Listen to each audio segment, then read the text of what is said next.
CS agriculture YouTube channel. నేను మీ శ్రీనివాస్. నేను వచ్చేసి భూమిత్ర ఆర్గానిక్స్ ఎంప్లాయ్ అండి. ప్రజెంట్ మనము ఆలూరు తాలూకులోని కొత్తపేట అనే గ్రామంలో ఈరోజు ఫీల్డ్ వర్క్ భాగంలో రావడం జరిగిందండి. మన రైతు వచ్చేసి వెలాక్స్ ముందు వాడాడు. వీటి రిజల్ట్ ఎలా ఉందో ఒకసారి కనుక్కుందాం. నమస్తే అన్న. నమస్తే అన్న. మీ పేరేనా? సతీష్. ఏ ఊరు? నెరడికి. మండలం ఒలగుంద. ఇది మీ జిల్లా? కర్నూలు జిల్లా ఒలగొంద మండలం, ఆలూరు తాలూకు. ఓకే. మీరు మొత్తం పత్తి ఎన్ని ఎకరాలు సాగు చేస్తున్నారు? 7 ఎకరాలు సాగు చేస్తాం. 7 ఎకరాలు సాగు చేస్తున్నారు. 7 ఎకరాలుగా మీరు వెలాక్స్ ఎన్ని ఎకరాలు తెచ్చుకున్నారు? 5 ఎకరాలు కొట్టినాం. 5 ఎకరాలు కొట్టినారు. అంటే ఇప్పుడు వెలాక్స్ అనే ముందు మీరు 5 ఎకరాలు కొట్టి ఇది కొట్టి ఎన్ని రోజులు అవుతుంది? ఈ రోజు వారం అయింది.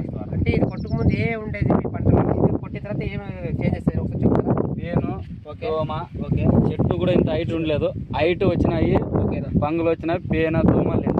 ఓకే. అంటే వెలాక్స్ కొట్టడం వల్ల తెల్లదోమ, పచ్చదోమ పోయింది, పేను పోయింది, సైడ్ బ్రాంచెస్ కూడా బాగా వచ్చినాయి. బ్రాంచ్ గ్రోత్ కూడా బాగా వచ్చింది. హైట్ వచ్చింది. గ్రోత్ మామూలు నేచురల్ కొడతాయి కదా, గ్రోత్ బాగా మంచిగా వచ్చింది కదా. బాగా వచ్చింది. అంటే మీకు హెవీ కాకుండా లేదు బాగా వచ్చింది. బాగుంది. ఎక్కడ వేసినారు మందులు?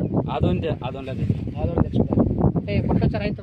కొట్టొచ్చాను. ఏ ఇబ్బంది లేదు. ఏమి రిజల్ట్ బాగుంది. బాగుంది. చెప్తారా?